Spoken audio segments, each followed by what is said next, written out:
It's the first time Helen says, "Tell me a story." And the servant says, "Let's see. Once upon a time, there was an incident. What shall we call it? An abduction? An elopement? The beginning of the end of the world? An incident.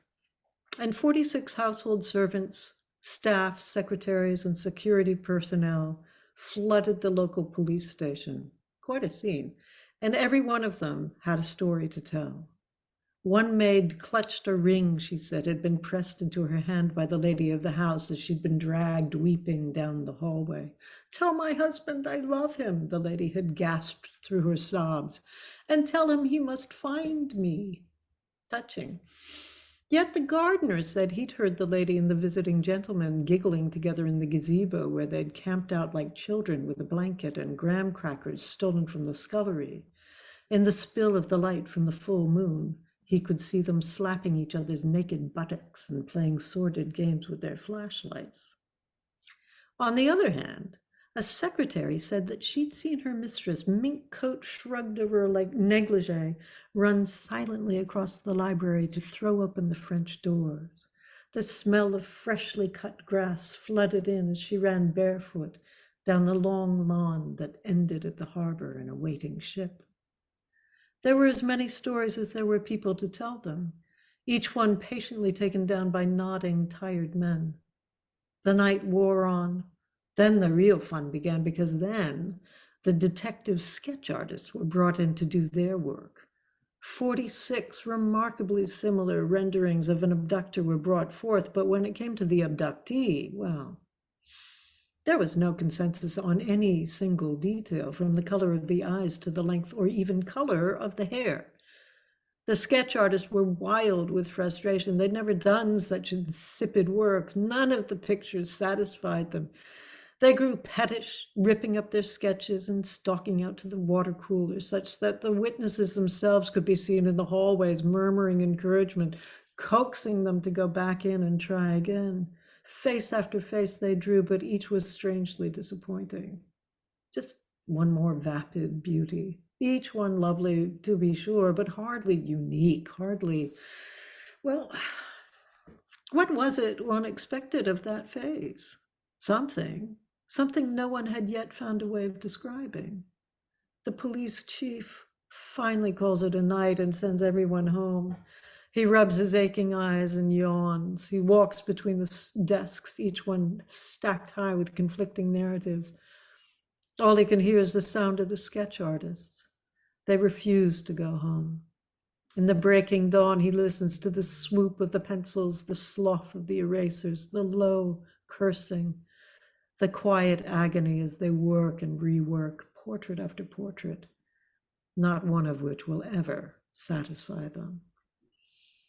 Helen says, "I do worry about the world. This splitting of image from being never bodes well. The first knockoff only begs for another. Copy spews forth copy, an infinite proliferation, like a nuclear reaction. Each replication spawning yet another generation of duplicates until she moves like a virus through a city, facing you at every turn. Her name spelled out in the night sky. Her pictures blown like debris to be tread underfoot and washed into gutters. She's everywhere." The servant says, "Hard to believe there was ever an actual Helen, just some woman with breasts that swell or sag, hair that grows, menstrual cycles." Helen says, thoughts. She has an interior life. She's not just a body."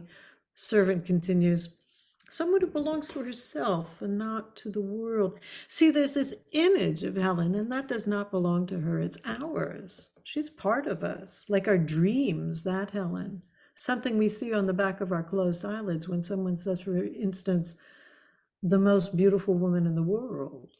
We possess, it turns out, so much of her. Images of her crying at state funerals, sleek in black, the mist of a veil only adding to her beauty. Or we see her sitting on some podium, looking attentively at the back of her husband's head as he stands there pontificating unheard. He knows she's there, blazing behind him. He knows no one is looking at him, except her, of course, and that is enough. We have tracked the nature of our times on her body.